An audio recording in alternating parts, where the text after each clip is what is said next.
Hello student and welcome back on my YouTube channel. आज हम discuss करेंगे chapter 3 metal and non metal. So student, इस chapter का weightage काफ़ी अच्छा होता है। मैक्सिमम ये 4 to 5 मार्क्स का पूछा जाता है बोर्ड में, लेकिन हर साल वेटेज वेरी करता है। सो बने रहिए मेरे साथ, आप लास्ट तक इस वीडियो को देखेंगे, आपके 4 से 5 मार्क्स बोर्ड के बिल्कुल क्लियर हो जाएंगे। और स्टूडेंट, अगर आप मेरे चैनल पर नए हैं, सबसे पहले चैनल को सब्सक्राइब कीजिए, जिससे कि आपको ऐसी ही इंफॉर्मेटिव और अच्छी अच्छी वीडियोस मिलती रहे। सो मेनली सबसे पहले हम देखेंगे कि हमें इस चैप्टर में पढ़ना क्या है। इस चैप्टर में मेनली 5 टॉपिक हैं: physical property, chemical property of metal, how do metal and non metal react, 4th topic है occurrence of metal, 5th topic बहुत ईजी है जो कि आप चैप्टर 1 में पढ़ चुके हैं, दैट इज कोरोजन। सो चलिए सबसे पहले स्टार्ट करते हैं physical property of metal. Physical property का मतलब होता है कि दिखने में, यानी हमें क्या पढ़ना है, फिजिकल प्रॉपर्टी ऑफ मेटल मतलब मेटल दिखने में कैसे होते हैं। सबसे पहले हम मेटल के 1-2 एग्जाम्पल देख लेते हैं: iron, copper, aluminium, magnesium, sodium. अब आप एक्टिविटी नंबर 3.1 को करोगे। 3.1 में क्या करना है, आपको मेटल को सैंड पेपर यानी रेगमाल से घिसना है। अगर आप रेगमाल से घिसेंगे उसके बाद आप देखेंगे कि मेटल बहुत ज़्यादा चमक जाएंगे। सो एक्टिविटी को करने के बाद जो हमें पहली प्रॉपर्टी समझ में आई वो क्या है, मेटल में क्या होता है, लशर। लशर मतलब मेटल बहुत ज़्यादा शाइनी होते हैं।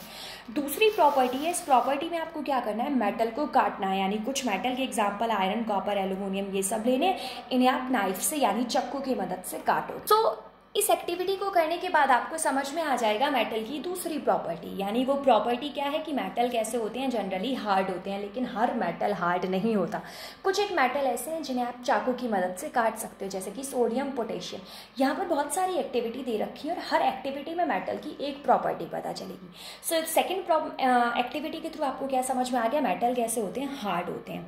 अगर आप थर्ड जो एक्टिविटी है वो करोगे, थर्ड एक्टिविटी में क्या होगा, जो मेटल है मेटल को शीट में कन्वर्ट किया जा सकता है। मतलब मेटल लो और दबादब उस पर हथौड़े मारते चले जाओ।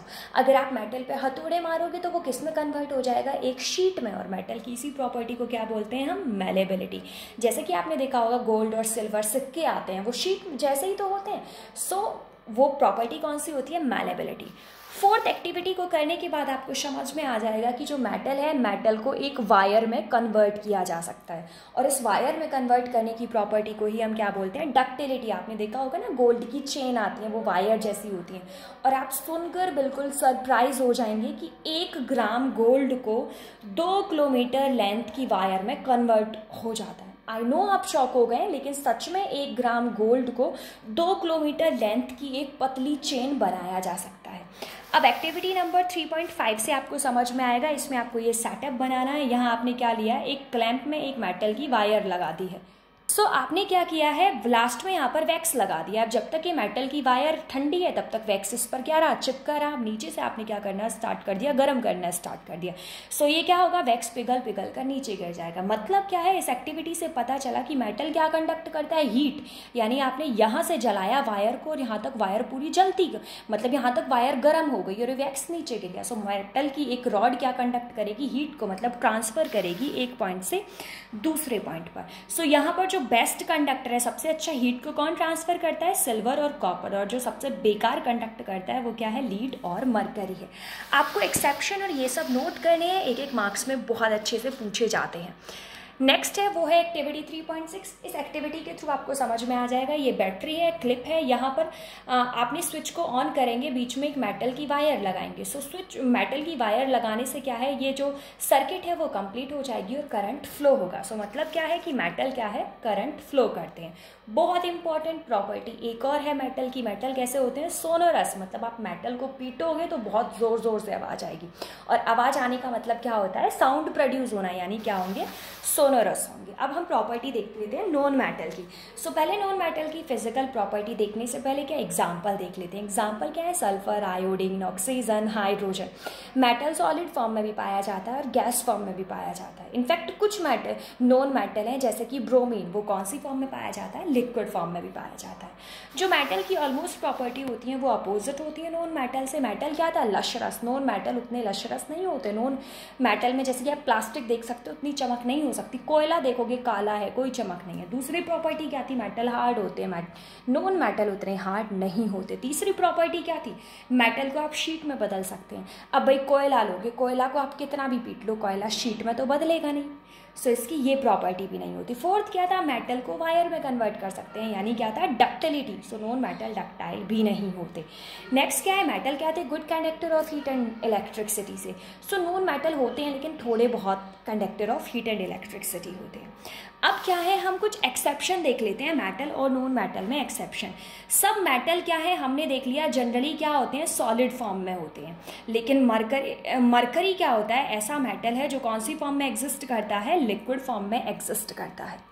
एक और इम्पॉर्टेंट पॉइंट, जो मेटल होता है उनका मेल्टिंग और बॉइलिंग पॉइंट बहुत ज़्यादा होता है। लेकिन क्या होगा, गैलियम और सीजियम ऐसे मेटल हैं इनका मेल्टिंग और बॉइलिंग पॉइंट बहुत कम होता है। इनफैक्ट क्या है, आप इन्हें अपनी हथेली पर रखोगे तो हथेली की गर्माहट से ही ये पिघल जाते हैं। नेक्स्ट क्या है, नॉन मेटल में चमक नहीं होती, लेकिन आयोडीन क्या है, नॉन मेटल है फिर भी उसमें चमक होती है। नेक्स्ट आप देखेंगे कार्बन क्या है, नॉन मेटल। कार्बन 3 फॉर्म में पाया जाता है, डायमंड, ग्रेफाइट और बकीबॉल। सो डायमंड इसकी फॉर्म है। सो डायमंड भी क्या हुआ, कार्बन की फॉर्म है, इसलिए डायमंड भी क्या है, नॉन मेटल। लेकिन फिर भी डायमंड कैसा होता है, हार्ड होता है, जबकि हार्ड होना किसकी प्रॉपर्टी थी, मेटल की। ग्रेफाइट क्या है, नॉन मेटल है, उतना अच्छे से इलेक्ट्रिसिटी कंडक्ट नहीं करना चाहिए, लेकिन फिर भी ग्रेफाइट क्या है, इलेक्ट्रिसिटी कंडक्ट करता है। एक और एक्सेप्शन है मेटल का, जो जनरली हमने क्या पढ़ा कि मेटल बहुत ज़्यादा हार्ड होते हैं, उन्हें हम चाकू से काट नहीं सकते। लेकिन सोडियम, पोटेशियम, लिथियम मेटल होते हुए भी इतने सॉफ्ट होते हैं कि हम इन्हें चाकू से काट सकते हैं। अब हम देखेंगे केमिकल प्रॉपर्टी ऑफ मेटल, यानी हमें मेटल की क्या देखनी है, रिएक्शन कराएंगे। सो क्या होगा, सो सबसे पहली जो रिएक्शन है वो है what happen when metal are burn in air. मतलब हम मेटल को जला रहे हैं, यानी मेटल की ऑक्सीजन से रिएक्शन करा रहे हैं, तो क्या होगा। सो वही है मेटल की, अगर आप ऑक्सीजन से रिएक्शन कराएंगे सो मेटल प्लस ऑक्सीजन क्या बनेगा, मेटल ऑक्साइड। एग्जाम्पल ले लीजिए, कॉपर की रिएक्शन किससे करा दी, O2 से। सो क्या बन गया, Cu2O। सो अगर आप जनरली ऐसे कंफ्यूज हैं कि कैसे बनाएंगे, यहाँ पे कैसे इसने CuO लिख दिया, सो आप ऐसे देख सकते हैं, Cu और O लिखा, कॉपर की वैलेंसी +2 होती है, ऑक्सीजन की -2, क्रॉस मल्टीप्लाई करेंगे Cu2O2 हो जाएगा, 2 से 2 कैंसिल आउट और बन क्या गया, CuO बन गया। सेम थिंग आपको एल्यूमिनियम के साथ करानी है। सो एल्यूमिनियम की ऑक्सीजन से रिएक्शन कराओगे तो क्या बन गया, Al2O3। ध्यान रखना है, एल्यूमिनियम क्या है, बहुत अच्छा एम्फोटेरिक है। एम्फोटेरिक ऑक्साइड का मतलब क्या होता है कि ऐसे ऑक्साइड जो एसिड से भी रिएक्शन कर सकें और बेस से भी रिएक्शन कर सकें। सो यहाँ आप देख रहे हैं एल्यूमिनियम ऑक्साइड एसिड से भी रिएक्शन कर रहा है और बेस से भी रिएक्शन कर रहा है। एसिड से रिएक्शन करके क्या बनाता है, AlCl3, और बेस से रिएक्शन करके क्या बनाता है, NaAlO2। अब जो हम नेक्स्ट देखेंगे वो नेक्स्ट है what happen when metal react with water. यानी अब हम मेटल की ऑक्सीजन से रिएक्शन तो करा चुके हैं, अब मेटल की हम रिएक्शन किसके थ्रू कराएंगे, वाटर में कराएंगे। सो अगर हम मेटल की रिएक्शन वाटर में कराते हैं तो क्या होता है। सो सबसे पहले आप एक एक्सपेरिमेंटल सेटअप देखिए, यहाँ पर एक बर्नर लिया है, इसमें क्या किया है, यहाँ पर वुल लिया है और उस वुल में क्या है, पानी भरा हुआ है। ठीक है, उस वुल में क्या भरा हुआ है, पानी, यानी उसने एब्जॉर्ब किया है। यहाँ पर मेटल रखा हुआ है और ये सेटअप कंप्लीट है, यहाँ पर पानी रखा हुआ है, टेस्ट ट्यूब उल्टी है। सो जैसे ही आप यहाँ पर इसे जलाओगे सो वुल में से क्या होगा, मॉइस्चर निकलेगा, यानी मेटल को क्या मिलेगा, वाटर। सो मेटल पहले किस में कन्वर्ट होगा, ऑक्साइड में। सो अगर आप मेटल की रिएक्शन, ये आपको याद रखना है, अगर आप मेटल की रिएक्शन वाटर से कराते हो तो पहले किस में वो कन्वर्ट होगा, मेटल ऑक्साइड में, और फिर उस मेटल ऑक्साइड की वाटर से रिएक्शन कराओगे तो मेटल हाइड्रोक्साइड में, यानी ये रिएक्शन 2 स्टेप में होती है।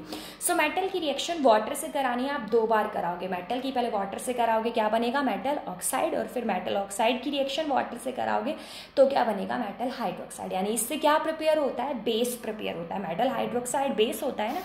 सो कुछ ऐसे मेटल होते हैं, ऐसे मेटल का मतलब ज़्यादा रिएक्टिव। अब आपको पता है रिएक्टिविटी सीरीज में सोडियम और पोटेशियम बहुत अच्छे मेटल हैं, तो ये एक ही स्टेप में बना देते हैं। जनरली पहले क्या हो रहा था, मेटल ऑक्साइड बनेगा तब जाकर बेस बनता था, लेकिन ये एक साथ में ही डायरेक्ट बेस बनाते रहे हैं, जैसे KOH और NaOH। ठीक है, इसके बाद जनरली जो आपको देखना है वो ये देखना है, अब पानी भी 2 किस्म का होता है, कोल्ड वाटर और क्या होता है, वार्म वाटर। सो जो मैग्नीशियम होता है, मैग्नीशियम क्या है, कोल्ड वाटर के साथ कोई रिएक्शन नहीं करता। याद रखना है, मैग्नीशियम ठंडे पानी के साथ कभी भी रिएक्शन नहीं करेगा। अब कुछ मेटल होते हैं जैसे एल्युमिनियम, आयरन, जिंक, ना तो ये ठंडे पानी के साथ रिएक्शन करते हैं और ना ही ये गर्म पानी के साथ रिएक्शन करते हैं। ये रिएक्शन करते हैं तो किसके साथ रिएक्शन करते हैं, स्टीम यानी भाप के साथ रिएक्शन करते हैं। यहाँ पर इनकी भाप के साथ रिएक्शन हो रही है। अब नेक्स्ट है what happen when metal react with acid. So यार पहले ही चैप्टर 2 में पढ़ चुके हैं कि मेटल की रिएक्शन अगर हम एसिड से कराएंगे तो क्या बनेगा, सॉल्ट और हाइड्रोजन गैस बाहर निकलेगी। लेकिन यहाँ पर भी एक एक्सेप्शन है, केमिस्ट्री है भाई, केमिस्ट्री तो एक्सेप्शन का बहुत बड़ा पुराण है, एक्सेप्शन पे एक्सेप्शन भरे पड़े हैं। सो जनरली क्या है, HNO3 क्या है, एसिड है। सो एसिड की रिएक्शन मेटल से करा रहे थे तो हाइड्रोजन गैस निकल रही थी, लेकिन याद रखना है, point to be noted, nitric acid के साथ हाइड्रोजन गैस नहीं निकलती। ठीक है, क्यों नहीं निकलती, क्योंकि ये बहुत अच्छा ऑक्सीडाइजिंग एजेंट होता है, इसलिए जो हाइड्रोजन निकलेगी उस हाइड्रोजन को ये वाटर में कन्वर्ट कर देता है, यानी उसे क्या करेगा, ऑक्सीडाइज करेगा और खुद रिड्यूस होकर क्या बना देता है, N2O और NO। अब यहाँ पर जो आपको नज़र आ रहा होगा एक बॉक्स बना हुआ है डू यू नो का, डू यू नो में एक बहुत अच्छी और बहुत ही सॉलिड चीज़ दे रखी है। वो चीज़ क्या है, एक्वारीजिया, जिसे हम रॉयल वाटर यानी शाही पानी बोलते हैं। शाही पानी का मतलब क्या है, शाही लगा हुआ है, कुछ तो अच्छा होगा। सो इसमें क्या है, एक्वारीजिया दो एसिड के कॉम्बिनेशन से बनता है। एसिड क्या होते हैं, हाइड्रोक्लोरिक एसिड और नाइट्रिक एसिड। हाइड्रोक्लोरिक एसिड को नाइट्रिक एसिड के मुताबिक 3 गुना ज़्यादा लेते हैं। अगर आप हाइड्रोक्लोरिक एसिड को 3 ml ले रहे हो तो नाइट्रिक एसिड को 1 ml लोगे। इन्हें मिलाकर एक लिक्विड बनेगा। वो लिक्विड इतना सॉलिड और इतना खतरनाक होता है कि उसे गोल्ड पर या फिर आप सिल्वर पर या फिर आप प्लेटिनम पर, इन पर डालोगे तो ये पानी की तरह बहने लगेंगे, मतलब ये किस में कन्वर्ट हो जाएंगे, लिक्विड में। नेक्स्ट क्या है, how do metal react with solution of other metal, मतलब एक मेटल की रिएक्शन आप दूसरे के साथ करा रहे हो। सो इसे सुनकर आपको एक बहुत अच्छा एग्जांपल याद आ गया होगा, जो कि आपने डिस्प्लेसमेंट रिएक्शन में चैप्टर 1 में पढ़ा था। उसमें क्या था, रिएक्शन Fe + CuSO4 के साथ हो रही थी, तो क्या बना, FeSO4 + Cu। यहाँ पर क्या था, जो CuSO4 था इसका कलर क्या था, ब्लू था। यहाँ पर आपको ऑरेंज नज़र आ रहा होगा, ये थोड़ा कलर रिफ्लेक्शन है। सो पहले यह कैसा था, ब्लू कलर का था, लेकिन जैसे ही आप बाद में इसे क्या करोगे, इसमें आयरन डाल रहे हो, तो डिस्प्लेसमेंट रिएक्शन होने के बाद ये क्या हो रहा था, डीकलराइज। सो जनरली क्या होगा, एक मेटल की आप दूसरे मेटल के साथ यानी मेटल के सॉल्यूशन के साथ रिएक्शन कराओगे। सो मेटल अगर उससे ताकतवर है तो उसे क्या करेगा, भगा देगा। जैसे आयरन है, कॉपर से ताकतवर है, सो इसने क्या किया, आयरन ने कॉपर से उसका सल्फेट छीन लिया, खुद क्या बन गया, आयरन सल्फेट, और कॉपर को अकेला कर दिया। और अगर जो मेटल है वो वीक है, तो आपको पता है वीक है इसलिए कुछ नहीं कहेगा, सो नो रिएक्शन होगा। अब नेक्स्ट हमें क्या देखना है, रिएक्टिविटी सीरीज, बहुत इंपॉर्टेंट टॉपिक है, मोस्ट इंपॉर्टेंट है, लर्न कर लेना है बहुत अच्छी से। रिएक्टिविटी सीरीज में क्या है, मेटल को उनकी डिक्रीजिंग ऑर्डर यानी रिएक्टिविटी के डिक्रीजिंग ऑर्डर के अकॉर्डिंग अरेंज किया गया है, मतलब कौन भी मेटल कितनी जल्दी रिएक्शन करता है। सो इस टेबल को देखकर आपको मेटल की रिएक्टिविटी समझ में आ जाएगी। सो ऊपर अच्छे रिएक्टिव दे रखे हैं, बीच में क्या है, मीडियम रिएक्टिविटी है, नीचे क्या है, जो बिल्कुल बहुत कम रिएक्शन करते हैं। सो इसको लर्न करने की मैं एक ट्रिक बना चुकी हूँ, सो आप मेरे चैनल पर विजिट करके वो ट्रिक देख सकते हैं। वैसे मैं यहाँ भी एक बार रिपीट कर रही हूँ। सो ट्रिक क्या थी, कनक, यानी कनक मतलब पोटेशियम, सोडियम और कैल्शियम। ये कनक नाम की लेडीज़ है, लॉकडाउन टाइम में अपने हस्बैंड से क्या मंगा रही है, कुछ घर की बेसिक रिक्वायरमेंट मंगा रही है, लेकिन हस्बैंड लालची किस्म का है, उसका ध्यान पूरे टाइम गोल्ड, सिल्वर, प्लैटिनम इन पर ही है। सो कनक, Mg मतलब मंगाए, Al यानी आलू, Z मतलब जीरा, और I यानी इलायची, L लीड मतलब लेकिन, HY यानी हस्बैंड, को मरकरी, सिल्वर, गोल्ड भाई, यानी कनक, मंगाए, आलू, जीरा, इलायची, लेकिन, हस्बैंड, को मरकरी, सिल्वर, गोल्ड भाई। सो यहाँ से आप रिएक्टिविटी सीरीज को लर्न कर सकते हो ऐसे। नेक्स्ट है, आप बात करेंगे, हम थर्ड टॉपिक पर पहुँच गए हैं, how do metal and non metal react, यानी मेटल की रिएक्शन आप नॉन मेटल के साथ करा रहे हो तो क्या होगा। अगर आप मेटल और नॉन मेटल की रिएक्शन कराते हो सो क्या बनता है, आयोनिक कंपाउंड बनता है। आयोनिक कंपाउंड क्या होगा, इसमें जो मेटल है, आपको पता है मेटल क्या होता है, यूनिवर्सल डोनर होता है वो, यानी वो अपने इलेक्ट्रॉन को डोनेट कर सकता है। यहाँ पर मेटल दे रखे हैं, ये क्या है, डोनर, ठीक है। और जो नॉन मेटल होते हैं वो क्या होते हैं, एक्सेप्टर। मैं पहले भी वैलेंसी की कॉन्सेप्ट में समझा चुकी हूँ कि मेटल क्या करेगा, मेटल या नॉन मेटल ये दोनों ही क्या करते हैं, कुछ भी ले देकर क्या बनना चाहेंगे, नोबल गैस। सो यहाँ पर आपको सबसे पहले एक डेफिनेशन समझनी है, आयोनिक कंपाउंड। आयोनिक कंपाउंड क्या होता है, एक क्या करता है, एक जो मेटल होगा वो अपना इलेक्ट्रॉन डोनेट करता है और नॉन मेटल क्या है, इलेक्ट्रॉन लेता है। सो इस डोनेशन और जो एक्सेप्शन है इसके बीच में जो बॉन्ड बनता है उसे हम क्या बोलते हैं, आयोनिक बॉन्ड। सो आपको आयोनिक बॉन्ड इस सोडियम क्लोराइड के एग्जाम्पल से बहुत अच्छे से क्लियर हो जाएगा। सोडियम है, सोडियम की वैलेंसी क्या होती है 281, यानी सोडियम क्या है 11। अब इसे क्या है, इस इलेक्ट्रॉन से छुटकारा पाना है, क्योंकि ये क्या बन जाएगा 10, यानी नोबल गैस। सो इसे क्या जल्दी है, एक इलेक्ट्रॉन निकालकर, यानी ये क्या बन जाएगा Na पॉजिटिव। आपको नजर आ रहा होगा ये क्या बन गया Na पॉजिटिव। लेकिन क्लोरीन क्या है 287, यानी ये 17 है, इसे क्या बनना है 18, यानी एर्गॉन नोबल गैस। सो ये क्या करेगा, इस सोडियम के एक इलेक्ट्रॉन को लेकर, यानी नेगेटिव बनकर क्या बन गया 8 बन गया। सो Na ने क्या किया, एक इलेक्ट्रॉन एक्स्ट्रा था, अपना इलेक्ट्रॉन दे दिया। क्लोरीन ने क्या किया, उसका एक इलेक्ट्रॉन ले लिया। So the donation of electron, so donation से इनके बीच में जो बॉन्ड बना है, जो रिलेशन बना है, उसी को हम क्या बोलते हैं, आयोनिक बोलते हैं। सो आई होप आपको ये समझ में आ गया होगा। यहाँ पर सिमिलरली एग्जाम्पल दे रखा है मैग्नीशियम क्लोराइड का। सो मैग्नीशियम क्या है 282, यानी 12 है, इसे 2 इलेक्ट्रॉन बाहर निकालने। सो अब इसे कोई ऐसा बकरा चाहिए जो इसके 2 इलेक्ट्रॉन ले सके। अब ये क्लोरीन है, क्लोरीन तो एक ही इलेक्ट्रॉन ले सकता है, एक क्लोरीन। तो क्या ऐसी बात है, इसने क्या बुला लिए 2 क्लोरीन कि मुझसे मेरे एक एक इलेक्ट्रॉन ले लो। क्लोरीन को क्या है, कोई ऐसा चाहिए जो इलेक्ट्रॉन दे, और मैग्नीशियम को क्या ऐसा चाहिए जो उसके इलेक्ट्रॉन ले ले। सो एक मैग्नीशियम का एक इलेक्ट्रॉन तो इस क्लोरीन ने ले लिया, और मैग्नीशियम का एक इलेक्ट्रॉन इस क्लोरीन ने ले लिया। सो क्या बन गया MgCl2, यानी आयोनिक कंपाउंड। आपको समझ में आ गया है कि आयोनिक कंपाउंड कब बनता है, मेटल और नॉन मेटल के बीच में जो बॉन्ड होता है, जो रिलेशन होता है, उसी को हम क्या बोलते हैं, आयोनिक बॉन्ड। और ऐसे कंपाउंड जो मेटल और नॉन मेटल से मिलकर बने होते हैं, उन्हें क्या बोलते हैं हम, आयोनिक कंपाउंड। ठीक है, अब हम देखेंगे आयोनिक कंपाउंड की कुछ प्रॉपर्टी। आयोनिक कंपाउंड कैसे होते हैं, सॉलिड होते हैं। सॉलिड क्यों होते हैं, क्योंकि मेटल क्या है पॉजिटिव और नॉन मेटल क्या है नेगेटिव। सो पॉजिटिव नेगेटिव दोनों एक दूसरे को बहुत अच्छे से अट्रैक्ट करके रखेंगे। अट्रैक्शन क्या होगा इनके बीच में, कैसा होता है, पॉजिटिव और नेगेटिव के बीच में स्ट्रांग होता है, इसलिए कैसे होते हैं, सॉलिड होते हैं और हार्ड होते हैं। दूसरी प्रॉपर्टी है इसका मेल्टिंग और बॉइलिंग पॉइंट। सो हम बात करेंगे मेल्टिंग और बॉइलिंग पॉइंट की। मैंने अभी बताया बॉन्ड बहुत स्ट्रांग है, स्ट्रांग बॉन्ड होता है मतलब तोड़ने में ज़्यादा दिक्कत होगी, यानी मेल्टिंग और बॉइलिंग मतलब ज़्यादा टेम्परेचर देना पड़ेगा तोड़ने के लिए। सो मेल्टिंग और बॉइलिंग पॉइंट इसके कैसे होते हैं, हाई होते हैं।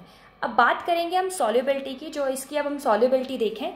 सो ये क्या होगा, जनरली पानी में तो डिजॉल्व हो जाता है, यानी वाटर में सॉल्युबल है, लेकिन जैसे कैरोसिन में, पेट्रोल में आयोनिक कंपाउंड को अगर हम डालेंगे तो वो उसमें घुल नहीं पाते हैं। नेक्स्ट प्रॉपर्टी है conduction of electricity. So of course ये इलेक्ट्रिसिटी कंडक्ट करते हैं, लेकिन सॉलिड फॉर्म में इलेक्ट्रिसिटी कंडक्ट नहीं करते, क्योंकि सॉलिड फॉर्म में इनके पास क्या है, फ्री इलेक्ट्रॉन नहीं होते। लेकिन लिक्विड में क्या होगा, Na पॉजिटिव Cl नेगेटिव, तो इलेक्ट्रॉन जनरेट होंगे, इसलिए ये क्या है, इलेक्ट्रिसिटी कंडक्ट करते हैं। अब है हमारा फोर्थ टॉपिक, आपको नजर आ रहा होगा यहाँ पर, ये क्या है, टॉपिक नंबर 3.4 है। सो इसमें क्या है, अकुरेंस ऑफ मेटल, यानी मेटल जनरली कौन सी फॉर्म में पाए जाते हैं। सो उसके लिए आपको पता है जनरली मेटल अर्थ क्रस्ट में, यानी जमीन के नीचे पाए जाते हैं। अब मेटल क्या है, जिस भी फॉर्म में मेटल नेचुरली अर्थ क्रस्ट में पाए जाते हैं, उस फॉर्म को हम क्या बोलते हैं, मिनरल। याद रखना है, द एलिमेंट और compound which occur naturally in the earth crust known as mineral, यानी जो भी मेटल या एलिमेंट है नेचुरली अर्थ क्रस्ट में जिस भी फॉर्म में, यानी जमीन में जिस फॉर्म में पाया जाता है, उसे हम क्या बोलते हैं, मिनरल। अब हमें क्या चाहिए कि मिनरल में से प्योर मेटल चाहिए। सो हम क्या करेंगे, प्योर मेटल को निकालेंगे। सो हर मिनरल में से हम प्योर मेटल नहीं निकाल सकते, जिनमें से हम प्योर मेटल निकाल सकते हैं उन मिनरल को हम क्या बोलते हैं, ओर। अब नेक्स्ट हेडिंग है इसके अंदर extraction of metal. Extraction of metal का मतलब क्या है, जो मिनरल है उससे ओर को निकालना। सो उसके लिए हमें बहुत सारे मेथड दे रखे हैं, वो मेथड हम पढ़ेंगे। सो सबसे पहले हम देखेंगे कि जो मेटल है 3 फॉर्म में होता है, high reactive, medium reactive, low reactive. High reactive metal को हम, अगर हाई रिएक्टिविटी सीरीज का मेटल है और वो ओर की फॉर्म में, अब हमें उससे क्या चाहिए, प्योर मेटल। सो हम क्या करेंगे, इलेक्ट्रोलिसिस करेंगे। इलेक्ट्रोलिसिस में क्या लेंगे, कैथोड लेंगे, एनोड लेंगे, बीच में सॉल्यूशन भरेंगे। सो क्या होगा, जो प्योर मेटल है वो कैथोड की तरफ चला जाएगा और इम्प्योरिटी किसकी तरफ रह जाएंगी, एनोड की तरफ। तो ऐसे करके हमें प्योर मेटल मिल जाएगा। मीडियम रिएक्टिविटी के 2 तरीके की ओर बनाते हैं, कार्बोनेट ओर और सल्फाइड ओर। कार्बोनेट ओर को जिस प्रोसेस के थ्रू हम एक्सट्रैक्ट करते हैं, उस प्रोसेस को हम क्या बोलते हैं, कैल्सिनेशन। जबकि सल्फर ओर को जिस प्रोसेस के थ्रू हम एक्सट्रैक्ट करते हैं, उसे क्या बोलते हैं, रोस्टिंग। कैल्सिनेशन और रोस्टिंग कराने के बाद क्या बनता है, मेटल ऑक्साइड। अब इनका क्या करेंगे, हम रिडक्शन करा देंगे, तो हमें क्या होगा, प्योर मेटल मिल जाएगा। तो देखिए मैं आपको कैल्सिनेशन और रोस्टिंग समझाऊंगी। ये क्या है, जनरली मैं क्या है कैल्सिनेशन और रोस्टिंग की एक सेपरेट वीडियो बना चुकी हूँ, अगर आपको वहाँ से ढंग से देखना है सो आप वहाँ से जाकर अच्छे से इसे देख सकते हैं। सो ये क्या है, पहले मैं आपको रोस्टिंग और कैल्सिनेशन समझा दूँ। तो यहाँ पर आप देखिए आपको कैल्सिनेशन और रोस्टिंग नज़र आ रहा है। सो ये क्या है कैल्सिनेशन। कैल्सिनेशन में क्या होगा, मेटल कार्बोनेट है, हम इसे हीट करेंगे वो भी बिना ऑक्सीजन के, तो क्या होगा मेटल ऑक्साइड बन जाएगा, प्लस में कार्बन डाइऑक्साइड बाहर निकल जाएगी। ऐसे ही रोस्टिंग में क्या है, मेटल के साथ क्या लगा हुआ है, सल्फाइड लगा होता है रोस्टिंग में। सो यहाँ क्या है, ऑक्सीजन की प्रेजेंस में हम इसे हीट करते हैं तो यहाँ क्या मिल जाएगा, मेटल ऑक्साइड, यानी यहाँ भी मेटल ऑक्साइड मिला और यहाँ भी मेटल ऑक्साइड मिला। जबकि हमें क्या चाहिए, pure metal. So pure metal पाने के लिए अभी हमने टेबल में देखा था, हम क्या करेंगे, रिडक्शन। रिडक्शन का मतलब है कार्बन से रिएक्शन कर देंगे। कार्बन क्या करेगा, इससे इसका ऑक्सीजन खींच लेगा और हमें क्या मिल गया, यहाँ से प्योर मेटल मिल जाता है। हमने क्या था, लो रिएक्टिविटी सीरीज में मेटल केवल सल्फर ओर बनाते हैं, अभी हमने देखा सल्फर ओर के लिए क्या कराते हैं, रोस्टिंग, और रोस्टिंग के बाद हमें क्या है, प्योर मेटल मिल जाता है। सो अब जो हमारा नेक्स्ट टॉपिक है, वो नेक्स्ट टॉपिक क्या है, थर्मिट रिएक्शन। थर्मिट रिएक्शन क्या है, जो रेलवे ट्रैक बनाए जाते हैं ना उसके दौरान थर्मिट रिएक्शन यूज़ की जाती है। ये कैसी होती है, डिस्प्लेसमेंट रिएक्शन होती है। इसमें क्या होगा, आयरन ऑक्साइड होगा, उसकी रिएक्शन एल्यूमिनियम से होती है। सो एल्यूमिनियम क्या करेगा, आयरन को डिस्प्लेस करके क्या बना देगा, एल्यूमिनियम ऑक्साइड बना देगा, आयरन बनेगा और हीट रिलीज होगी। इस ही रिएक्शन को हम क्या बोलते हैं, थर्मिट रिएक्शन बोलते हैं। ये क्या होगा, जो रेलवे ट्रैक होते हैं, रेलवे ट्रैक में जो वो रेलवे लाइन होती है ना, उन्हें ज्वाइन करने में ये यूज़ किया जाता है। ठीक है, उसके बाद क्या है, refining of metal. Refining of metal में जो मेनली दे रखा है, जनरली क्या है, जो वैसे हम मेटल एक्सट्रैक्ट करते हैं वो मेटल क्या है, हमें पूरी तरीके से प्योर नहीं मिलते, मतलब थोड़ी बहुत गंदगी उसके साथ रह जाती है। सो हम क्या चाहते हैं, हमें प्योर मेटल मिले, कोई भी गंदगी ना मिले। सो उसके लिए हम क्या करते हैं, इलेक्ट्रोलिटिक रिफाइनिंग करते हैं। अब इलेक्ट्रोलिटिक रिफाइनिंग में क्या होगा, ऐसा हम एक सैंपल तैयार करेंगे, जिस भी मेटल को हम इम्प्योरिटी से अलग करना चाहते हैं उसे हम इस बीकर में भर लेंगे। एक हमने कैथोड लगाई, एक हमने एनोड लगाई और सर्किट को कंप्लीट कर दिया। सो जैसे ही हम इसमें क्या करेंगे, जो कैथोड होती है, कैथोड की तरफ जैसे आपने इसमें क्या डाला, सपोज करो CuSO4, तो आप क्या चाहते हो, कॉपर आपको अलग मिल जाए, SO4 अलग हो जाए, मतलब कॉपर पॉजिटिव मेटल मिल जाए। सो मेटल क्या होगा, कैथोड की तरफ चला जाता है और जितनी भी इम्प्योरिटी यानी जो सल्फेट है वो किसकी तरफ चली जाती है, एनोड की तरफ। सो ऐसे आपको कॉपर यानी प्योर मेटल कैथोड पर मिल जाएगा। अब जो हमारा नेक्स्ट टॉपिक है, नेक्स्ट टॉपिक क्या है, कोरोजन है। कोरोजन आपको पता है, मेटल की मॉइस्चर से, ऑक्सीजन से और एसिड से जब रिएक्शन होती है तो उसके ऊपर क्या होता है, एक लेयर जम जाती है, उस लेयर को ही हम क्या बोलते हैं, कोरोजन बोलते हैं। लेयर बात करेंगे, सिल्वर के केसेस में जो लेयर होती है वो ब्लैक कलर की होती है, और जबकि कॉपर के केस में जो लेयर होती है वो ग्रीन कलर की होती है, और आयरन के केस में जो लेयर होती है वो ब्राउन कलर की होती है, जिसे हम रस्ट के नाम से भी जानते हैं। अब मेन बात है भाई, ये अलग अलग कलर की लेयर क्यों बन रही हैं। सो सिल्वर के केस में क्या होगा, जो सिल्वर है वो एटमॉस्फेयर में प्रेजेंट सल्फर से रिएक्शन करता है। सल्फर से रिएक्शन करेगा तो सिल्वर प्लस सल्फर क्या बन जाएगा, सिल्वर सल्फाइड, और सिल्वर सल्फाइड का कलर कैसा होता है, ब्लैक। इसलिए चांदी की जो चीज़ें होती हैं, आपने देखा होगा मम्मी वगैरह की पायल, वो कुछ टाइम बाद काली हो जाती हैं। वो क्यों काली हो जाती हैं, क्योंकि वो जो सिल्वर है वो सल्फर से रिएक्शन करके क्या बना लेता है, सिल्वर सल्फाइड। जबकि कॉपर के पास कैसी कोटिंग आती है, ग्रीन कलर की, क्योंकि कॉपर एटमॉस्फेयर में प्रेजेंट कार्बन डाइऑक्साइड से रिएक्शन करके क्या बना देता है, कैल्शियम कार्बोनेट, जिसका कलर कैसा होता है, सॉरी कॉपर कार्बोनेट, और कॉपर कार्बोनेट का कलर कैसा होता है, ग्रीन। अब उसका केस आप जानते ही हो, आयरन का जो जनरली क्या होता है, ब्राउन होता है, वो आप सब लोगों ने देखा ही है, अपने घरों में भी देखा है, नॉर्मली देखा है कि जो आयरन की जो रस्टिंग होती है वो कैसी होती है, ब्राउन कलर की होती है। अब मेन बात है, हमें रस्टिंग को रोकना है, प्रिवेंशन ऑफ रस्टिंग। अगर आप रस्टिंग बहुत अच्छे से या डीपली डिटेल में पढ़ना चाहते हो तो रस्टिंग की मैं एक सेपरेट वीडियो बना चुकी हूँ। सो अब हमें क्या देखना है, prevention of rusting. So rusting को बचाने के 5 तरीके हैं, पेंटिंग, ऑयलिंग, ग्रीसिंग, गैल्वेनाइजेशन या फिर alloy formation. Oil paint greasing, ये आपने जनरली घर में देखा होगा कि कोरोजन से बचाने के लिए ऑयल लगा देते हैं, पेंट करवा देते हैं, ग्रीस लगा देते हैं। मेनली हमें क्या पढ़ना है, गैल्वेनाइजेशन और एलॉय फॉर्मेशन। अब मेन बात है कि गैल्वेनाइजेशन क्या होता है। गैल्वेनाइजेशन जो होता है मेनली प्रोटेक्ट करने, स्टील और आयरन से हम इसको कोरोजन लगने से बचा सकते हैं। इनके ऊपर हम क्या करते हैं, एक जिंक की लेयर चढ़ा देते हैं। जिंक की लेयर चढ़ाएंगे तो जितना भी कोरोजन होगा वो जिंक पर लगेगा और जो स्टील और आयरन है वो दोनों क्या है, बच जाएंगे। एलॉय फॉर्मेशन में क्या होगा, जनरली जो कोरोजन लगता है वो प्योर फॉर्म पर लगता है। सो एलॉय फॉर्मेशन में हम क्या करते हैं, इम्प्योरिटी मिला देते हैं जिससे कि क्या है, कोरोजन ना लगे। अब हम किसका केस देखेंगे, इसमें हम आयरन का केस देखेंगे। आयरन में हम क्या करेंगे, कार्बन मिला देते हैं 0.05% और कुछ अमाउंट में निकल और क्रोमियम मिला देते हैं। अब वो जनरली क्या है, आयरन कैसा हो गया, इम्प्योर हो गया। अब क्या है, उस पर कोई भी इम्प्योरिटी नहीं लगेगी। इम्प्योरिटी जब उसके साथ मिली होती है तो क्या बोलते हैं हम, उसे ओर बोलते हैं। तो हम एक आध और दे रखे हैं एनसीईआरटी में, देख लेते हैं। सबसे पहले क्या दे रखा है, अमलगम दे रखा है। अमलगम क्या है, मेटल और मरकरी का ओर होता है जिसे हम अमलगम बोलेंगे। ब्रास दे रखा है, ब्रास और ब्रॉन्ज। ब्रास में क्या है, कॉपर और जिंक होता है, और ब्रॉन्ज क्या है, मिक्सचर होता है कॉपर और टिन का।